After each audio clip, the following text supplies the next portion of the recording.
ആദ്യം ഞാൻ BJP പ്രതിനിധിയിലേക്ക് പോവുകയാണ്. അഡ്വക്കേറ്റ് VP ശ്രീപത്മനാഭൻ, മതത്തിന്റെ പേരിൽ രാജ്യത്തെ പൗരന്മാരെ ഭിന്നിപ്പിക്കാനുള്ള ശ്രമമാണ് കേന്ദ്ര സർക്കാർ നടത്തുന്നതെന്ന് ഇപ്പോൾ സഭയിൽ KC വേണുഗോപാൽ പ്രസംഗിച്ചിരിക്കുന്നു. പ്രതിപക്ഷത്തിന്റെ ഒന്നടങ്കം നിലപാടാണ് അത്. എന്താണ് മറുപടി?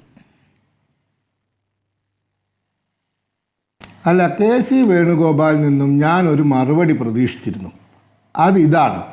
ഇന്ന് രാവിലെ ഈ വഖഫ് ബില്ല് അവതരിപ്പിച്ചുകൊണ്ട് കിരൺ റിജ്ജു നടത്തിയ പ്രസംഗത്തിൽ അയാൾ ഒരു കാര്യം പറഞ്ഞു. അതിൻ്റെ ഇംഗ്ലീഷ് പരിഭാഷ, NDTVയിൽ വന്ന ഇംഗ്ലീഷ് പരിഭാഷ ഇതാണ്: A case going on since 1970 in Delhi involved several properties including the parliament building.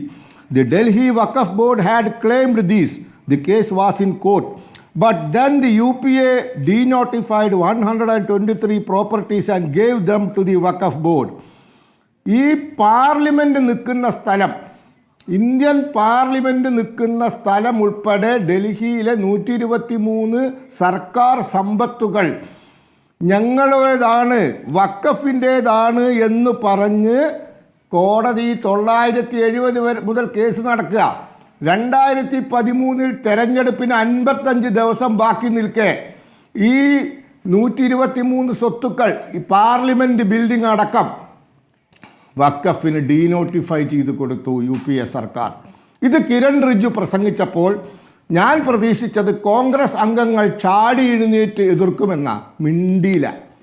ഞാൻ ഗൗരവ് ഗൊഗോയുടെ പ്രസംഗം കേട്ടു, മറുപടിയില്ല. KC വേണുഗോപാൽ മണിപ്പൂർ, ഛത്തീസ്ഗഡ്, രാജസ്ഥാൻ, മധ്യപ്രദേശ് അങ്ങനെ കുറേ സ്ഥലങ്ങളൊക്കെ പറഞ്ഞു. ഇത് പറഞ്ഞില്ല. എന്താ കോൺഗ്രസ്സുകാർക്ക് പറയാൻ? ഈ ചർച്ചയിൽ കഷ്ടകാലത്തിൽ കോൺഗ്രസ് ഇല്ല. ഇന്ത്യയുടെ പാർലമെൻറ്റ് ഉൾപ്പെട്ട സ്ഥലം നിങ്ങൾ 2013 വഖഫിന് ഡീനോട്ടിഫൈ ചെയ്തിരുന്നോ? അറിയണം, ഈ രാജ്യത്തിന് അറിയണം. നിങ്ങൾ ഭരണഘടനയെ വിളിച്ച് കോൺഗ്രസ്സുകാരിങ്ങനെ നടക്കാൻ തുടങ്ങിയിട്ട് കുറച്ച് ദിവസമായി. ഈ രാജ്യത്തിൻ്റെ ഭരണഘടന സംരക്ഷിക്കുന്ന സ്ഥാപനമാണ് പാർലമെൻറ്റ്.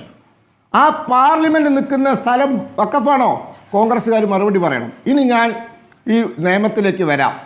ഈ നിയമം 2 ഉദ്ദേശങ്ങൾ വെച്ചിട്ടാണ്. ഒന്ന്, തീവട്ടിക്കൊള്ള നടക്കുന്ന വഖഫ് സംവിധാനം, തീവട്ടിക്കൊള്ളയാണ് നടക്കുന്നത്. അതായത് 8,72,000 ഐറ്റം ഭൂമിയുണ്ട്. 8,72,000 ഐറ്റം, അത് എത്രയോ ലക്ഷം ഏക്കറയാണ്. അത് മര്യാദയ്ക്ക് നടത്തിയാൽ ആയിരക്കണക്കിന് കോടി രൂപ വരുമാനം കിട്ടുമെന്ന് സച്ചാർ കമ്മീഷൻ പറഞ്ഞു. കിട്ടുന്നത് എത്ര അറിയോ? 163 കോടി രൂപ. 8,72,000 ഐറ്റത്തിൽ നിന്ന് കിട്ടുന്നത് 163 കോടി രൂപ. ഈ വഖഫ് ബോർഡിൽ നടക്കുന്നത് തീവട്ടിക്കൊള്ളയാണ്. 60% അന്യാധീനപ്പെട്ട് കഴിഞ്ഞു. ഹൈദരാബാദിലെ വഖഫ് ഭൂമിയിൽ മാരിയോട്ട് ഹോട്ടൽ നിൽക്കുക. ഈ വഖഫ് ഭൂമി തുച്ഛമായ വിലയ്ക്ക് മറിച്ചു വിറ്റും വാടകയ്ക്ക് കൊടുത്തും തടിച്ച് കൊഴുത്തത് രാഷ്ട്രീയക്കാരാ, അതിനകത്തിരുന്ന ആൾക്കാർ. പക്ഷേ ഒരു ഭാഗത്ത് അത് നടക്കുമ്പം മറുഭാഗത്ത് 1500 വർഷം പഴക്കമുള്ള തിരുത്തൻതുറയിലെ ക്ഷേത്രം. ഞാൻ മുനമ്പത്തേക്ക് പോകുന്നതിന് മുമ്പ്, ഞാൻ കോഴിക്കോട്ടാണല്ലോ, അങ്ങ് എറണാകുളം എത്തുന്നതിന് മുമ്പെയാണ് മലപ്പുറത്ത് വേങ്ങരയിൽ കുന്നുംപുറത്ത് അറക്കൽ തമ്പുരാട്ടിക്കാവ് ഭൂമി നഷ്ടപ്പെട്ടിരിക്കുക. 30 കൊല്ലമായി കേസ് നടത്തുക. ഇങ്ങനെ ഈ രാജ്യത്ത് ഗുരുദ്വാരകൾ, ക്ഷേത്രങ്ങൾ ഗവൺമെൻറ് ഓഫ് ഇന്ത്യയുടെ കണക്ക് പ്രകാരം 40,900 കേസുകളാണ് വഖഫുമായി ബന്ധപ്പെട്ടത് കോടതികളിലുള്ളത്. അതിൽ 9,000 കേസാണ് മുസ്ലിങ്ങളുമായിട്ടുള്ളത്. ബാക്കി 31,000 കേസും അമുസ്ലിങ്ങളായിട്ടാണ്. 31,000 കേസും അമുസ്ലിം. ഇന്ത്യൻ ഗവൺമെൻറ്റിൻ്റെ എക്സ്പ്ലെയിനർ എൻ്റെ കൈവശമുണ്ട്. അപ്പോൾ ഇങ്ങനെ ഒരു ഭാഗത്ത് ഒരു കൈ കൊണ്ട് മറ്റുള്ളവൻ്റെ ഭൂമി വെട്ടിപ്പിടിക്കുക, അത് പാവപ്പെട്ട മത്സ്യത്തൊഴിലാളികളുടെ ആവട്ടെ, ഇസ്ലാം ഉണ്ടാവുന്നതിന് മുമ്പ് നിർമ്മിക്കപ്പെട്ട ക്ഷേത്രമാവട്ടെ. തിരുച്ചെന്തുറയിലെ ക്ഷേത്രത്തിന് ഇസ്ലാമിനേക്കാൾ പഴക്കമുണ്ട്. ആ ഗ്രാമം മുഴുവൻ വഖഫാണെന്നാണ് പറയുന്നത്. ഒരു ഭാഗത്ത് അത് നടക്കുമ്പോൾ മറുഭാഗത്ത് തുച്ഛമായ വിലയ്ക്കും തുച്ഛമായ വാടകയ്ക്കും വഖഫ് ഭൂമി വിട്ടുകൊടുത്ത് കൈക്കൂലി വാങ്ങി തടിച്ചു കൊഴുക്കുകയാണ് ഇവിടുത്തെ രാഷ്ട്രീയക്കാർ. ഇനി ഇത് നടക്കില്ല. വഖഫ് കൃത്യമായ ഭരണത്തിൻ്റെ കീഴിൽ വരാൻ പോകുന്നു. അതേ സമയത്ത് നിയമപരമായ പരിരക്ഷ വഖഫിനും കിട്ടും, വഖഫുമായി തർക്കമുള്ളവർക്കും കിട്ടും.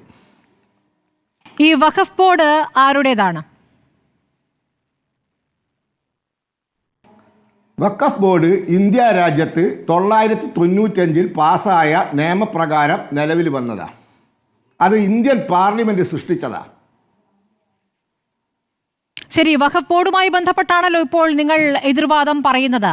വഖഫ് ബോർഡിലേക്കാണല്ലോ നിങ്ങൾ അമുസ്ലിങ്ങളെ കൊണ്ടുവരാൻ ശ്രമിക്കുന്നത്. അതിനെതിരെയും പ്രതിപക്ഷം പറയുന്ന ചില കാര്യങ്ങൾക്കുണ്ട്. അതിനുകൂടി മറുപടി പറയൂ. എന്തിനാണ് വഖഫ് ബോർഡിൽ അമുസ്ലിങ്ങൾ?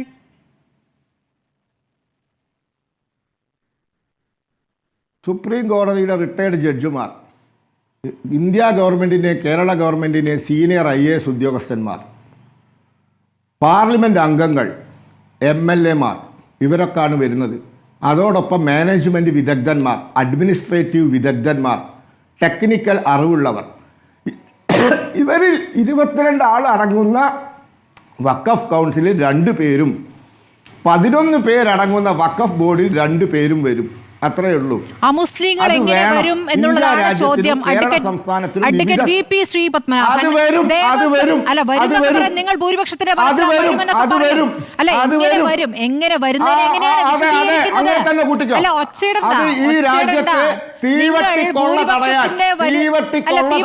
പലയിടത്തും തീവട്ടിക്കൊള്ളയുണ്ട്. നിങ്ങൾ ഒരു തീവട്ടിക്കൊള്ള മാത്രം പിടിക്കാതിരിക്കുമ്പോഴാണ് പ്രശ്നം. അഡ്വക്കേറ്റ് VP ശ്രീ പത്മനാഭൻ, ദേവസ്വം ബോർഡിൽ നിങ്ങൾ അമുസ്ലിങ്ങളെ സമ്മതിക്കുമോ? ദേവസ്വം ബോർഡിൽ അമുസ്ലിങ്ങളെ അനുവദിക്കുമോ?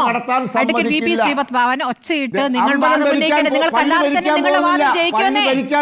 പാർലമെന്റിൽ നിങ്ങൾക്ക് ഭൂരിപക്ഷമുണ്ട്. നിങ്ങൾക്ക് ബില്ല് നിയമമാക്കാനുള്ള എല്ലാ തരത്തിലുള്ള കഴിവുമുണ്ട്. അഡ്വക്കേറ്റ് VP ശ്രീ പത്മനാഭൻ, ന്യായം പറ. പള്ളി ഭരിക്കാൻ പോകുന്നില്ല. നിങ്ങൾ അതിനെ ന്യായം പറയണം.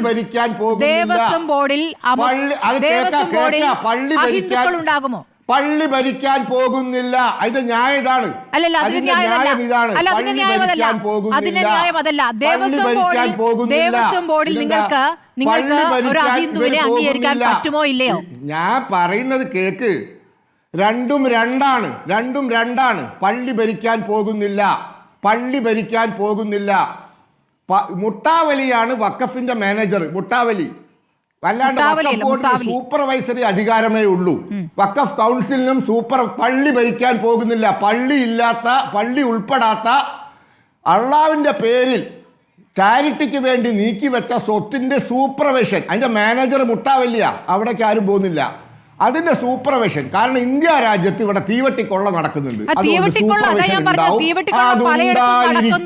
ഒരു സംശയമില്ല. ശ്രീ പത്മനാഭൻ, തീവട്ടിക്കൊള്ള പലയിടത്തും നടക്കുന്നുണ്ട്. സർക്കാർ അവിടേക്കൊന്നും വരുന്നില്ല. സർക്കാർ നിങ്ങൾ പ്രത്യേക സ്ഥലത്ത് കടന്ന് കറങ്ങുകയാണല്ലോ. ആ കറക്കത്തെ കുറിച്ചാണ് ചോദ്യം. എല്ലാ സ്ഥലത്തും വരും. ശരി.